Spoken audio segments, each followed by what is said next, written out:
കടുവയും പുലിയും കാട്ടാനയും കാട്ടുപന്നിയും കുരങ്ങും മാനും മയിലും അടക്കം വന്യമൃഗങ്ങളെ കൊണ്ട് പൊറുതിമുട്ടിയിരിക്കുകയാണ് കേരളത്തിലെ ജനങ്ങൾ.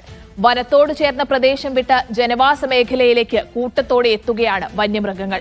മുൻപ് കാട് കയറിയിരുന്ന മനുഷ്യരെ മാത്രം ഉപദ്രവിച്ചിരുന്ന മൃഗങ്ങൾ ഇപ്പോൾ ജനവാസ കേന്ദ്രങ്ങളിലേക്ക് ഇറങ്ങി മനുഷ്യജീവന് ഭീഷണിയായിക്കൊണ്ടിരിക്കുകയാണ്. അതിന്റെ അവസാനത്തെ ഇരയാണ് മാനന്തവാടി പഞ്ചാരക്കൊല്ലിയിലെ രാധ. ഇന്ന് രാവിലെയാണ് കാപ്പിത്തോട്ടത്തിൽ ജോലിക്ക് പോയ രാധയെ കടുവ കടിച്ചു കൊന്നത്. മൃതദേഹം പാതി ഭക്ഷിച്ച നിലയിലായിരുന്നു. തണ്ടർബോൾട്ട് സംഘമാണ് മൃതദേഹം കണ്ടെത്തിയത്. കടുവ ആക്രമിച്ച് വനത്തിലേക്ക് വലിച്ചിഴച്ച് കൊണ്ടുപോവുകയായിരുന്നു. വയനാട് വൈൽഡ് ലൈഫ് പിന്റെ ഭാഗത്തുള്ള പ്രദേശത്താണ് സംഭവം നടന്നത്. അതേസമയം ആക്രമണം നടന്നത് കാടിനുള്ളിലാണെന്നാണ് വനമന്ത്രി AK ശശീന്ദ്രൻ ആദ്യം പറഞ്ഞിരുന്നത്. വെടിവെച്ചോ കൂടുവെച്ചോ കടുവയെ പിടികൂടുമെന്നും അദ്ദേഹം പറഞ്ഞിരുന്നു. ആക്രമണം വനത്തിനകത്താണെന്ന മന്ത്രിയുടെ വാദം കള്ളമെന്ന് ടി സിദ്ദിഖ് MLAയും മറുപടി നൽകിയിരുന്നു. അത് കേൾക്കാം. അതെ, കാട്ടിനുള്ളിൽ ഇന്ന് കാലത്ത് വനം വകുപ്പ് ഉദ്യോഗസ്ഥന്മാർ സാധാരണ നിലയിലുള്ള പരിശോധന നടത്തുന്ന ഘട്ടത്തിലാണ് ഒരു സ്ത്രീയുടെ ജഡം കണ്ടെത്താനിടയായത്. കടുവയുടെ ആക്രമണം മൂലമാണ് അങ്ങനെ സംഭവിച്ചതെന്നാണ് പ്രാഥമിക നിഗമനം. കടുവയെ കൂടുവെച്ച് പിടിച്ചോ വെടിവെച്ചോ പിടിച്ച് ചെയ്യാനുള്ള ഉത്തരവ് നൽകി കഴിഞ്ഞിട്ടുണ്ട്. കാട്ടിൽ നിന്ന് 150 മീറ്റർ പുറത്തു വെച്ചുകൊണ്ട് ആക്രമിച്ച് കാട്ടിലേക്ക് വലിച്ചുകൊണ്ടുപോയി. ഇതാ സംഭവിച്ചത്. എന്നിട്ട് മന്ത്രി ഒരു ഉത്തരവാദിത്വവും ഇല്ലാതെ മന്ത്രി പറയാം. മന്ത്രിയോട് ഞങ്ങൾ പറയുന്നു, മന്ത്രി വന്യമൃഗങ്ങളുടെ മന്ത്രി മാത്രമാണോ? നിങ്ങൾക്ക് ഉത്തരവാദിത്വം? വന്യമൃഗങ്ങൾ നാട്ടിലിറങ്ങി മനുഷ്യനെ പിടിക്കുമ്പോൾ അവിടെ ഉത്തരവാദിത്വം മന്ത്രിക്ക് വേണ്ടേ? അവിടെ മനുഷ്യനെ സംരക്ഷിക്കാനുള്ള നടപടി വേണ്ടേ? അതിക്രൂരമായാണ് രാധ കൊല്ലപ്പെട്ടത്. അതിന് പിന്നാലെ വലിയ പ്രതിഷേധമാണ് പ്രദേശത്തുണ്ടായത്. മാനന്തവാടി MLAയും മന്ത്രിയുമായ OR കേളുവിനെ പ്രതിഷേധക്കാർ ഏറെ നേരം തടഞ്ഞുവെച്ചിരുന്നു. പിന്നീട് ചർച്ചയ്ക്കൊടുവിലാണ് രാധയുടെ മൃതദേഹം അടക്കം മാറ്റാൻ ആളുകൾ സമ്മതിച്ചത്. ചില ഉറപ്പുകളും മന്ത്രി നൽകിയിരുന്നു. അദ്ദേഹത്തിന്റെ വാക്കുകൾ കേൾക്കാം. ഒരാളെ കൊലപ്പെടുത്തിക്കൊണ്ട് ആ പരിസരത്ത് കാണും. അതുകൊണ്ട് നമുക്കതിനെ കാവൽ ഏർപ്പെടുത്തേണ്ട കാര്യമുണ്ട്. അപ്പോൾ എന്ന് തന്നെ കാവൽ ഏർപ്പെടുത്തും. നമുക്ക് ഇന്ന് തന്നെ കൂട് വെക്കാനുള്ള ഏർപ്പാട് പൊതുവായിട്ട് നമ്മൾ തീരുമാനം എടുത്തിട്ടുണ്ട്. ഫെൻസിങ്ങിന് ഞാൻ തന്നെ ഫണ്ട് വെച്ചതാണ്. MLA ഫണ്ട് തന്നെ ഞാൻ തന്നെ വെച്ചിട്ടുണ്ട്. 2-3 വട്ടം നമ്മൾ അത് ടെൻഡർ പോകാത്ത കൊണ്ടാണ് ഡിലേ ആവുന്നത്. അപ്പോൾ അത് ഒന്നുകൂടി ടെൻഡർ ചെയ്തിട്ട് വേഗത്തിലാക്കാനും അല്ലെങ്കിൽ ജനങ്ങളെ തന്നെ ആ വർക്ക് ചെയ്യിപ്പിച്ചുകൊണ്ട് അതല്ല മറ്റേ ഇതുണ്ട് VSS ഒക്കെ ഉണ്ടല്ലോ, അവരെ തന്നെ ഏൽപ്പിച്ചിട്ട് ജനകീയ അടിസ്ഥാനത്തിൽ ആ പൂർത്തീകരിക്കാൻ വേണ്ടി പറ്റുമോ എന്നുള്ള കാര്യങ്ങളും നമുക്ക് ആലോചിക്കുന്നതിന് തീരുമാനിച്ചിട്ടുണ്ട്. പിന്നെയുള്ളത് ഈ കുടുംബത്തിന്റെ ജോലിന്റെ കാര്യമാണ് പറഞ്ഞിട്ടുള്ളത്. ജോലി സംബന്ധിച്ച് പറഞ്ഞിട്ടുള്ളത് ഇപ്പൊ ഭർത്താവ് താൽക്കാലികമായിട്ട് ഇപ്പൊ വാച്ചറായിട്ട് ജോലി ചെയ്തുകൊണ്ടിരിക്കുന്നുണ്ട്. അപ്പൊ കുടുംബക്കാർ പറഞ്ഞിട്ടുള്ളത് വെച്ചാല് മക്കളിൽ ആർക്കെങ്കിലും ഒരു ജോലി കൊടുക്കണം എന്നുള്ളതാണ്. അപ്പൊ പോറശുകാരെ അങ്ങനെ വിശ്വാസം ഇല്ലാത്തതുകൊണ്ട് അത് മന്ത്രി തന്നെ ആ ഉത്തരവാദിത്തം ഏൽക്കണം എന്നാണ് അവർ പറഞ്ഞത്. ആ ഒരു കാര്യം തീർച്ചയായിട്ടും മന്ത്രിസഭയിൽ അത് ഉന്നയിക്കാനും അത് കൊണ്ടുവരാനും മന്ത്രി തന്നെ മുൻകൈ എടുത്ത് നടപ്പാക്കേണ്ട ഒരു തീരുമാനമാണ് എടുത്തിട്ടുള്ളത്. പിന്നെയുള്ളത് അവരെ സംബന്ധിച്ചുള്ളത് കോമ്പൻസേഷനാണ്. കോമ്പൻസേഷൻ നിലവിലുള്ള 10 ലക്ഷമാണ് നമ്മൾ ഇപ്പോൾ കൊടുത്തുകൊണ്ടിരിക്കുന്നത്. അതിന് പുറമെ 1 ലക്ഷം കൂടി 11 ലക്ഷം രൂപ നമ്മൾ കൊടുക്കും. നരഭോജി കടുവയെ വെടിവെച്ച് കൊല്ലുന്നതടക്കമുള്ള നടപടികൾ സ്വീകരിക്കാൻ വനമന്ത്രി നിർദ്ദേശം നൽകിയിട്ടുണ്ട്. അല്പസമയം മുൻപാണ് ആ ഉത്തരവിറങ്ങിയത്. കടുവയെ പിടികൂടാനായി പ്രദേശത്ത് വനംവകുപ്പ് കൂട് സ്ഥാപിച്ചിട്ടുമുണ്ട്. പഞ്ചാരക്കൊല്ലി അടക്കം 4 ഡിവിഷനുകളിൽ നിരോധനാജ്ഞ പ്രഖ്യാപിച്ചിട്ടുണ്ട്. നാളെ അവിടെ ഹർത്താലുമാണ്. കൂടുതൽ വിവരങ്ങൾ വയനാട്ടിൽ നിന്ന് ഫൈസൽ നൽകും. ഫൈസൽ, കടുവയെ വെടിവെച്ച് കൊല്ലുക എന്നത് നിലവിലെ സാഹചര്യത്തിൽ എത്രത്തോളം പ്രായോഗികമാണ്? നിലവിൽ എങ്ങനെയാണ് തെരച്ചിലടക്കം നടക്കുന്നത്? മറ്റു വിശദാംശങ്ങൾ കൂടി. നാടിനെ വീണ്ടും ഞെട്ടിച്ചുകൊണ്ടാണ് ഇന്ന് പഞ്ചാരക്കൊല്ലിയിൽ കടുവയുടെ ആക്രമണത്തിൽ ഒരാൾ കൂടി കൊല്ലപ്പെട്ടിരിക്കുന്നു എന്നുള്ളത്. ഏറെ നാട്ടുകാരെ സംബന്ധിച്ചിടത്തോളം ഏറെ ആശങ്കയോടെ നിലനിൽക്കുന്ന ഒരു സാഹചര്യമാണ് ഇവിടെയുള്ളത്. വലിയ പ്രതിഷേധങ്ങളും പ്രകടനങ്ങളുമാണ് ഈ ഒരു മാനന്തവാടിയിൽ കഴിഞ്ഞ മണിക്കൂറുകളായി നമ്മൾ നേരിട്ട് സാക്ഷ്യം വഹിച്ചത്. മന്ത്രി OR കേളുവിനെ ഉൾപ്പെടെ വഴിയിൽ തടഞ്ഞുകൊണ്ടുള്ള ഒരു വലിയ പ്രതിഷേധത്തിലേക്കാണ് നാട്ടുകാർ കടന്നത്. വയനാട് ജില്ലയെ സംബന്ധിച്ചിടത്തോളം 100% അല്ലെങ്കിൽ അത്രത്തോളം പകുതിയോളം കാർഷിക മേഖലയാണ്. അതുകൊണ്ട് തന്നെ കൃഷിയെ മാത്രം ആശ്രയിച്ച് ജീവിക്കുന്ന ഒരു കൂട്ടം ആളുകളാണ് ദൃശ്യങ്ങളാണ്. കാപ്പിത്തോട്ടത്തിൽ കൃഷി പഠിക്കാൻ പോയ ഒരു സ്ത്രീയെയാണ് ഇന്ന് കടുവ ആക്രമിച്ച് കൊലപ്പെടുത്തിയിരിക്കുന്നത്. വലിയ ആശങ്ക ഈ ഒരു പ്രദേശത്ത് നിലനിൽക്കുന്നു. പകൽ സമയത്ത് പോലും ആളുകൾക്ക് പുറത്തിറങ്ങാൻ കഴിയാത്ത ഒരു സാഹചര്യമാണ് നിലനിൽക്കുന്നത്. കടുവ ഏതാനും മാസങ്ങൾക്ക് മുമ്പാണ് പ്രജീഷ് എന്ന് പറയുന്ന ഒരു സഹോദരനെ കടുവ ആക്രമിച്ച് കൊലപ്പെടുത്തുന്നത്. അത് കഴിഞ്ഞ് വീണ്ടും ഇതാ ഇപ്പോൾ കടുവയുടെ ആക്രമണത്തിൽ ഒരാൾക്ക് കൂടി ജീവൻ നഷ്ടപ്പെട്ടിരിക്കുന്നു. ഇതിന് പുറമെ കാട്ടാരിയുടെ ആക്രമണത്തിൽ ആളുകൾ കൊല്ലപ്പെടുന്നു. കാട്ടുപന്നിയുടെയും അങ്ങനെ ഏതെല്ലാം തരത്തിൽ വന്യജീവി ആക്രമണമെല്ലാം നേരിടും, അതെല്ലാം തന്നെ വയനാടൻ ജനത നേരിടുന്നു എന്നുള്ളത് അതീവ ഗൗരവമായി തന്നെ കാണേണ്ട ഒരു സാഹചര്യമാണ്. ഇന്നത്തെ നാട്ടുകാരുടെ ഒരു പ്രധാന ആവശ്യമെന്ന് പറയുന്നത് ഈ കൊല്ലപ്പെട്ട ആ സ്ത്രീയുടെ കുടുംബത്തിന് 50 ലക്ഷം രൂപ നഷ്ടപരിഹാരം നൽകുക. അതുപോലെ ആ കുടുംബത്തിലെ ഒരാൾക്ക് ഇപ്പോൾ അത് ഒരു വനം വകുപ്പ് താൽക്കാലിക വനം വകുപ്പ് വാച്ചറാണ് ഈ രാധയുടെ ഭർത്താവ്. അപ്പോൾ അദ്ദേഹത്തെ സ്ഥിരപ്പെടുത്തുകയോ അല്ലെങ്കിൽ ഈ കുടുംബത്തിലെ മറ്റാർക്കെങ്കിലും ജോലി നൽകുകയോ എന്നത് അടക്കമുള്ള കാര്യങ്ങളാണ് നാട്ടുകാർ ഉന്നയിച്ചത്. എന്നാൽ ഈ നഷ്ടപരിഹാര തുകയെ സംബന്ധിച്ചിടത്തോളം 11 ലക്ഷം രൂപ സർക്കാർ നൽകാമെന്ന് നാട്ടുകാർക്ക് ഉറപ്പ് നൽകിയിട്ടുണ്ട്. അതിൽ 5 ലക്ഷം രൂപ ഇന്ന് തന്നെ കൈമാറിയിട്ടുണ്ട്. ബാക്കി 6 ലക്ഷം രൂപ ഈ മരിച്ച ആളുടെ രേഖകൾ സമർപ്പിക്കുന്നതിലൂടെ തന്നെ സമർപ്പിക്കുന്നതോടുകൂടി തന്നെ ആ തുകയും കൈമാറുമെന്ന് തന്നെയാണ് സർക്കാർ മന്ത്രി ഉറപ്പ് നൽകിയിരിക്കുന്നത്. ഈ 50 ലക്ഷത്തിന്റെ കാര്യം സർക്കാരിന്റെ ശ്രദ്ധയിൽപ്പെടുത്താമെന്നും അത് അധിക ഗൗരവമായി തന്നെ ചർച്ച ചെയ്യാമെന്നുള്ള കാര്യവും മന്ത്രി ജനങ്ങൾക്ക് ഉറപ്പ് നൽകിയിട്ടുണ്ട്. ഈ കടുവയെ കണ്ടെത്തുന്നതിന് വേണ്ടിയിട്ടുള്ള ഒരു ശ്രമമാണ് വനം വകുപ്പിന്റെ ഭാഗത്ത് നിന്ന് ഇപ്പോൾ നടന്നുകൊണ്ടിരിക്കുന്നത്. കടുവ കാട് കയറിയെന്ന് ആദ്യഘട്ടത്തിൽ സൂചന ഉണ്ടായിരുന്നെങ്കിലും കടുവയെ ഇന്ന് രാധയെ ആക്രമിച്ച അതേ പ്രദേശത്തിന് അതിന് തൊട്ടടുത്ത് തന്നെ വീണ്ടും കടുവയെ കണ്ടതായി നാട്ടുകാർ തന്നെ പറഞ്ഞു എന്നുണ്ട്. അതുകൊണ്ട് തന്നെ അതീവ ജാഗ്രതയോടുകൂടി തന്നെയാണ് വനം വകുപ്പ് ഈ ഒരു വിഷയത്തെ കൈകാര്യം ചെയ്യുന്നത്. ഈ കടുവയെ നിരീക്ഷിക്കുന്നതിന് വേണ്ടി RRT അംഗങ്ങളും വനം വകുപ്പിന്റെ ഉദ്യോഗസ്ഥരെല്ലാം തന്നെ ആ പ്രദേശത്ത് ഇപ്പോഴും നിലയുറപ്പിച്ചിട്ടുണ്ട്. ക്യാമ്പ് ചെയ്തുകൊണ്ടുള്ള ഒരു നിരീക്ഷണമാണ് കടുവക്കായി നടത്തുന്നത്. ഇനി തെർമൽ ഡ്രോണും സാധാ ഡ്രോണും ഒക്കെ ഉപയോഗിച്ചുകൊണ്ടുള്ള ഒരു തെരച്ചിലാണ് നടക്കാനുള്ളത്. ഇതിനുമായിട്ടുള്ള സംവിധാനങ്ങളൊക്കെ തന്നെ ഇവിടേക്ക് എത്തിക്കുമെന്ന് തന്നെയാണ് വനം വകുപ്പ് നൽകുന്ന ഉറപ്പ്. ഈ ഒരു വിഷയത്തിൽ ഈ തെർമൽ ഡ്രോണിന്റെ ഒരു പ്രത്യേകത എന്ന് പറഞ്ഞാൽ ഈ കടുവയുടെ സഞ്ചാരപഥം കൃത്യമായി കണ്ടെത്താൻ കഴിയുമെന്നുള്ളത് തന്നെയാണ്. അപ്പോൾ ഈ തെർമൽ ഡ്രോൺ കൂടി ഈ പ്രദേശത്ത് എത്തിക്കുന്നതോടുകൂടി കടുവയുടെ സാന്നിധ്യം കണ്ടെത്താൻ കഴിയുമെന്നുള്ള പ്രതീക്ഷയിൽ തന്നെയാണ് വനം വകുപ്പുള്ളത്. പിന്നെയും തുടർന്നുള്ള ഒരു നീക്കങ്ങൾ എന്ന് പറയുന്നത് കുങ്കി ആനകളെ പ്രദേശത്ത് എത്തിച്ചുകൊണ്ട് ഒരു തിരച്ചിലിന് നേതൃത്വം കൊടുക്കുക എന്നുള്ളതാണ്. അപ്പോൾ ഇത്തരത്തിൽ വനംവകുപ്പിന്റെ ഭാഗത്ത് നിന്നുള്ള സംവിധാനങ്ങൾ എന്തെല്ലാം ഉണ്ടോ അതെല്ലാം ഉപയോഗിച്ചുകൊണ്ട് തന്നെ കടുവയെ കണ്ടെത്തുന്നതിനായി ഒരു തിരച്ചിൽ നടത്തും. പ്രദേശത്ത് ഒരു കൂട് സ്ഥാപിച്ചിട്ടുണ്ട്.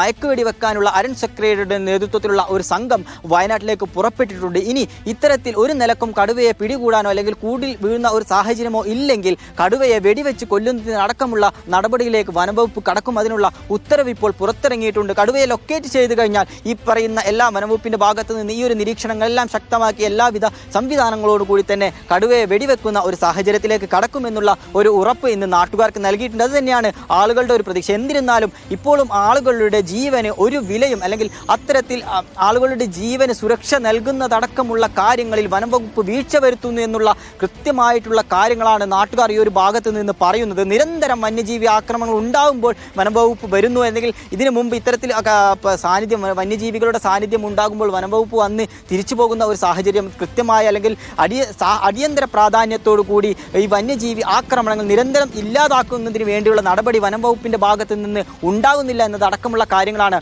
ഇപ്പോൾ നാട്ടുകാർ ആരോപിക്കുന്നത്. അതുകൊണ്ട് തന്നെ വലിയ തരത്തിലുള്ള പ്രതിഷേധങ്ങളും ഈ ഒരു ഭാഗത്ത് നിന്ന് ഉണ്ടായിട്ടുണ്ട്.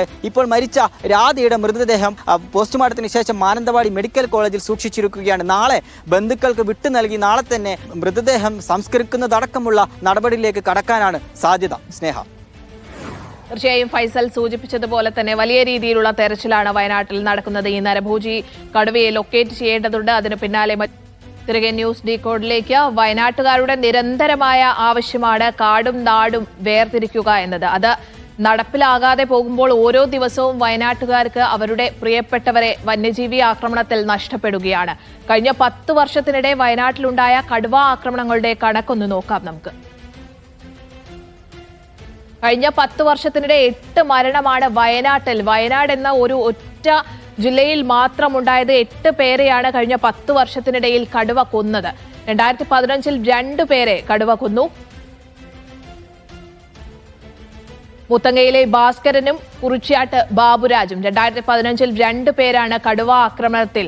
ഈ 2 പേരാണ് കടുവ ആക്രമണത്തിൽ വയനാട്ടിൽ കൊല്ലപ്പെട്ടത്. 2017 തോൽപ്പെട്ടിയിൽ ബസവൻ എന്നയാളെയാണ് 2017 കടുവ കൊണ്ടുപോയി കൊന്നത്. 2019 വീണ്ടും കുറിച്യാട് ജഡയൻ എന്ന ആൾ മരിക്കുന്നു. 2015 ഇതേ പ്രദേശത്ത് കുറിച്യാട് തന്നെയായിരുന്നു കടുവ ആക്രമണത്തിൽ ഒരാൾ കൊല്ലപ്പെട്ടത്. 2019 അതേ സ്ഥലത്ത് മറ്റൊരാൾ കൂടി കടുവയുടെ ആക്രമണത്തിനിരയായി കൊല്ലപ്പെടുന്നു. 2020 വരികയാണെങ്കിൽ ചെതലത്ത് ശിവകുമാറാണ് 2020 കടുവ ആക്രമണത്തിൽ കൊല്ലപ്പെട്ടത്. അതും വയനാട് ജില്ലയിൽ തന്നെ. 2023 വരികയാണെങ്കിൽ 2 മരണമാണ് 2023. 2015 2 ഒരു വർഷം കടുവ കൊന്നിരുന്നു. 2023 വരുമ്പോഴും അത് തന്നെയാണ് സാഹചര്യം. 2 പേരെയാണ് കടുവ കൊന്നത്. പുതുശ്ശേരിയിൽ സാലു, വാഗേരിയിൽ പ്രജീഷിന്റെ മരണമൊക്കെ നമ്മളെ ഏറെ വേദനിപ്പിച്ചതാണ്. കാരണം പ്രജീഷിന്റെ മൃതദേഹമൊക്കെ കണ്ടെത്തിയത് അത്രയും ദാരുണമായ രീതിയിലായിരുന്നു. കടുവ പാതി ഭക്ഷിച്ച നിലയിൽ. അത്തരത്തിൽ നരഭോജി കടുവകൾ തന്നെയാണ് പല മൃതദേഹങ്ങളും, ഈ കൊല്ലപ്പെട്ടവരുടെ ഒക്കെ പല മൃതദേഹങ്ങളും പാതി ഭക്ഷിച്ച രീതിയിലായിരുന്നു ഉണ്ടായിരുന്നത്. ഇനിയിപ്പോൾ 2025 വരികയാണെങ്കിൽ ഇന്നിപ്പോൾ പഞ്ചാരക്കൊല്ലിയിൽ രാധ കൊല്ലപ്പെടുകയാണ്. ദാരുണമായ സംഭവം ഉണ്ടാകുന്നു. രാധയുടെ മൃതദേഹവും സമാനമായി പാതി ഭക്ഷിച്ച നിലയിലാണ് കാടിനകത്ത് നിന്ന് ഈ തണ്ടർബോൾട്ട് സംഘം കണ്ടെത്തിയത്. 2008 മുതൽ ഇങ്ങോട്ട് പല തരത്തിലുള്ള വന്യജീവി ആക്രമണത്തിൽ 1000-ലധികം പേർ സംസ്ഥാനത്ത്, അതായത് നേരത്തെ പറഞ്ഞതുപോലെ തന്നെ 1600-നടുത്ത് അത്രയധികം ആളുകൾ വന്യജീവി ആക്രമണത്തിൽ ഈ കേരളത്തിൽ കൊല്ലപ്പെട്ടിട്ടുണ്ട്. വയനാട്ടിൽ മാത്രം 8 പേരാണ് ഈ കടുവയുടെ ആക്രമണത്തിൽ കൊല്ലപ്പെട്ടത്. ഈ വന്യജീവി പ്രതിരോധവുമൊക്കെയായി ബന്ധപ്പെട്ട് എങ്ങനെ കടുവയെ പ്രതിരോധിക്കാമെന്ന തുടങ്ങിയ കാര്യങ്ങളുണ്ട്. കാട്ടാനയുടെ വലിയ ആക്രമണം വരുന്നുണ്ട്. അതുമായി ബന്ധപ്പെട്ടൊക്കെ നേരത്തെ വയനാട് DFO മാർട്ടിൻ ലോവലിന്റെ പ്രതികരണം വന്നിരുന്നു. അത് കേൾക്കാം. അതിൽ പ്രധാനമായിട്ടുള്ളത് ഈ കടുവയെ പിടികൂടി ജനങ്ങളുടെ സുരക്ഷ ഉറപ്പാക്കുക എന്നുള്ളതാണ്. അപ്പോൾ കടുവയെ പിടികൂടുന്നതിനുള്ള ഇപ്പം നമ്മൾ കൂട് വെക്കാം, അല്ലെങ്കിൽ ട്രയാങ്കുലൈസ് ചെയ്യാം, മയക്കുവെടി വെക്കാം, അല്ലെങ്കിൽ നിവൃത്തിയില്ലാത്ത അവസ്ഥയിലാണെങ്കിൽ നമ്മൾ വെടിവെച്ച് കൊല്ലാം. അതുവരെ അംഗീകരിച്ചു കൊണ്ടിട്ടുള്ള ഒരു ഇതാണ് തന്നിട്ടുള്ളത്. അപ്പോൾ അതിനുള്ള നടപടികൾ ഞങ്ങൾ നാളെ മുതൽ ആരംഭിക്കും. ഇപ്പം മുതൽ നമ്മൾ RRT ടീമുകളെല്ലാം ഉണ്ടാവും. പിന്നെ അടിക്കാടുകൾ വെട്ടി കുറച്ചുകൂടി ഈ കാഴ്ച വർദ്ധിപ്പിക്കുന്നതിനായിട്ടുള്ള ഒരു സ്വീകരിക്കുന്നതാണ്. പക്ഷെ ഇതിപ്പോൾ ഇങ്ങനെ ഒരു സംഭവം നമ്മൾ അപ്രതീക്ഷിതമായിട്ട് പെട്ടെന്ന് ഉണ്ടായതാണ്. ഇപ്പം ഇന്നലെയോ അല്ലെങ്കിൽ കഴിഞ്ഞ ആഴ്ച ഒന്നും ഇതിൻ്റെ പ്രസൻസ് നമ്മൾ കണ്ടിട്ടില്ല. കഴിഞ്ഞ വർഷം ഉണ്ടായിരുന്നു. പിന്നെ ഇടയ്ക്കിടയ്ക്കൊക്കെ ഇതിങ്ങനെ ഇപ്പം നടക്കും. പക്ഷേ ശ്രദ്ധിക്കേണ്ടതെന്ന് പറഞ്ഞാൽ ഈ വരുന്ന 3 മാസങ്ങളിൽ കടുവയുടെ ഈ ബ്രീഡിംഗ് സീസണാണ്. അത് കൂടുതലായിട്ട് സഞ്ചരിക്കും. കടുവയെ നമുക്ക് തടുക്കാനായിട്ട് ഫെൻസിങ് കൊണ്ടോ ട്രഞ്ച് കൊണ്ടോ ഒന്നും പറ്റില്ല. അപ്പോൾ അതിനെ നമ്മൾ എന്തെങ്കിലും ശബ്ദമൊക്കെ ഉണ്ടാക്കി ഓടിച്ച് അതിനെ ഇത് ചെയ്യുക എന്നുള്ളതാണ്. എല്ലാ ഇതും ഞങ്ങളുടെ ഭാഗത്തുനിന്നും ഉണ്ടാവും. അതിന് ജനങ്ങളുടെ സുരക്ഷയാണ് ഞങ്ങളുടെ മുഖ്യം.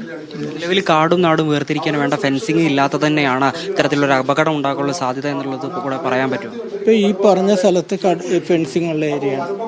ഫെൻസിങ് എന്ന് പറഞ്ഞാൽ നമുക്ക് ചിലപ്പോൾ ആനയെ പോലെയുള്ള മൃഗങ്ങൾ നമ്മളെ ഫെൻസിങ് നമുക്ക് ചെയ്യാം. പക്ഷേ സ്ഥിരമായിട്ട് ആന മരങ്ങൾ തട്ടിയിട്ട് പെട്ടെന്ന് കേടാക്കുന്ന അവസ്ഥയാണ്. അപ്പോൾ ഇതിൽ ഞങ്ങൾ സ്ഥിരമായിട്ട് നന്നാക്കിക്കൊണ്ടിരിക്കുന്നുണ്ട്. പക്ഷേ കടുവയുടെ കാര്യത്തിൽ നമ്മൾ വിചാരിക്കുന്ന പോലെ ഒരു ഫെൻസിങ് അത്ര ഫലപ്രദമാണെന്ന് തോന്നുന്നില്ല. പക്ഷേ ചില അവസരങ്ങളിൽ അത് ഉപയോഗപ്പെടുന്നുണ്ട്. വയനാട്ടിൽ തുടർക്കഥയായിക്കൊണ്ടിരിക്കുകയാണ് ഇത്തരത്തിലുള്ള ഒരു ആക്രമണത്തിൽ ആളുകൾക്ക് പരിക്കേൽക്കുന്നതും അതോടൊപ്പം തന്നെ വളർത്തുമൃഗങ്ങൾ കൊല്ലപ്പെടുന്നത്. അപ്പോൾ അതെല്ലാം വനംവകുപ്പിന്റെ വീഴ്ചയാണെന്നുള്ള രീതിയിലുള്ള ഒരു പ്രതികരണമാണ് ആളുകളുടെ ഭാഗത്തു നിന്നൊക്കെ ഉണ്ടാകുന്നത്. വനംവകുപ്പ് വലിയ രീതിയിൽ തന്നെ ഇവരുടെ പ്രതിഷേധങ്ങൾ ഏറ്റുവാങ്ങേണ്ട ഒരു സാഹചര്യം ഉണ്ടാകും. ഇല്ല, വനംവകുപ്പ് എന്ത് ചെയ്യണമെന്നുള്ളതാണ് നിങ്ങളുടെ ഒരു ഇതെന്നുള്ളതാണ് ഏറ്റവും പ്രധാനം. എന്താണെന്ന് വെച്ചാൽ ഇതിൻ്റെ നമ്പർ കൂടുന്നു, അതുകൊണ്ടിട്ടാണ് ഇത് പുറത്തു വരുന്നത്. പിന്നെ ഒരു ആക്ഷേപം വെള്ളവും തീറ്റയും ഇല്ലാത്തത് കൊണ്ടിട്ടാണ് പുറത്തു വരുന്നതെന്ന് പറയുന്നത്. പക്ഷെ നമ്മൾ നോക്കിക്കഴിഞ്ഞാൽ ആന ഏറ്റവും കൂടുതൽ പുറത്തിറങ്ങുന്നത് ജൂൺ ജൂലൈ മാസമാണ് വരുന്നത്. പിന്നെ നെല്ല് പൂക്കുമ്പോഴേക്ക് ഇതാകുമ്പോഴേക്ക് പുറത്തു വരാറുണ്ട്. അതുപോലെ തന്നെ അതിൻ്റെ ബ്രീഡിംഗ് സീസൺ ഇപ്പോൾ കടുവകൾ പ്രധാനമായിട്ട് ഇറങ്ങുന്നത് ഇതാണ്. പിന്നെ നമ്മളിതിനെ പിടിച്ചു മാറ്റുന്നതിന് വേണ്ടിയിട്ട് അതിൻ്റെ ഒരു കള്ളിങ് ആണ് നമ്മൾ ചെയ്യുന്നത്. അതിൽ നമ്മൾ കഴിഞ്ഞ 2 വർഷമായിട്ട് നമ്മൾ 12ഓളം കടുവകളെ നമ്മൾ ഇവിടുന്ന് തന്നെ പിടിച്ച് ഹോസ്പേസിലും സൂയിലും ഇട്ടിട്ടുണ്ട്. ഇപ്പോൾ ഞങ്ങൾ ഒരിക്കലും പിടിച്ച കടുവകളെ വനത്തിലേക്ക് വിട്ട് വീണ്ടും ഒരു അപകട ഭീഷണി അങ്ങനെയുള്ള ഒന്നും ചെയ്യുന്നില്ല. പരമാവധി നമ്മൾ ചെയ്യാവുന്നത് ചെയ്തിട്ടുണ്ട്. ഇനി നമുക്ക് നോക്കാം എങ്ങനെയാണ് കാര്യങ്ങൾ മുന്നോട്ട് പോകാൻ പറ്റുന്നതെന്ന് നോക്കാം. നമുക്കത് ചെയ്യാം.